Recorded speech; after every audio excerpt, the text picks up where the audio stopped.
Are you considering changing the reversing lights on your Bentley? You better watch this first.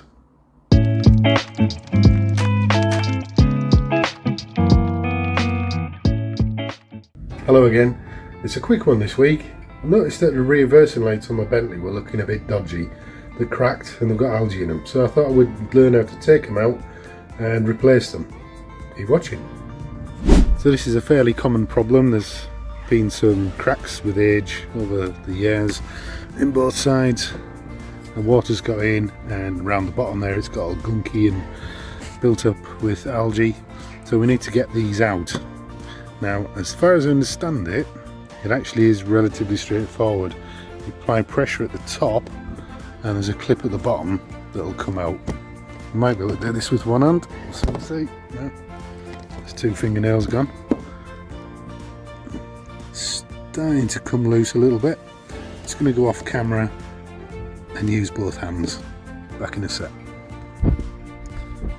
Yeah, so it wasn't too hard, and basically what you got is a clip right there at the bottom that goes into a hole in there, and then I'm guessing this has to pull down, but we've got this parking distance sensor that's in the way, and it's got a couple of clips holding that in, so I'm going to get my screwdriver out and lever those clips. Oh look, it's come off.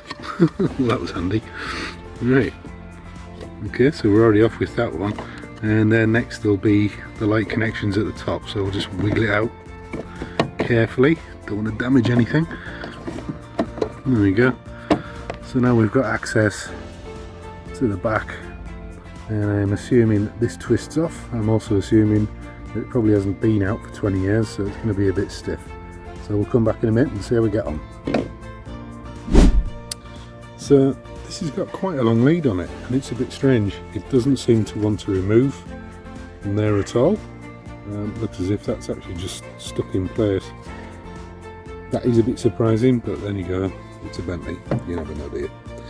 And I'm looking at this, and that seems to be where this lead clips in. I can see a little metal clip on top there that looks like it has to slide up to allow that connection apart.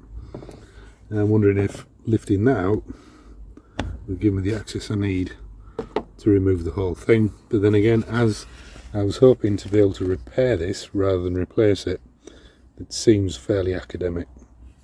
If I've got to replace the whole unit, I might as well get one ordered and then come back to it. But we'll see how we get on. I'm going to go and check out prices on these and see how much they are. Yeah, so genuine ones, 350 quid each. So that's 600 quid for 2 of them. And aftermarket, 234 including VAT. This is from Flying Spares. Wow, that's pretty expensive. There are some other options though, to be fair. The second hand ones, they call them recycled, but £114 including VAT each. And they've got one for the left and one for the right. Now you may have guessed that 650, 700 quid really was an awful lot more than I thought I was going to spend on a pair of reversing lights. And so I've decided not to do it.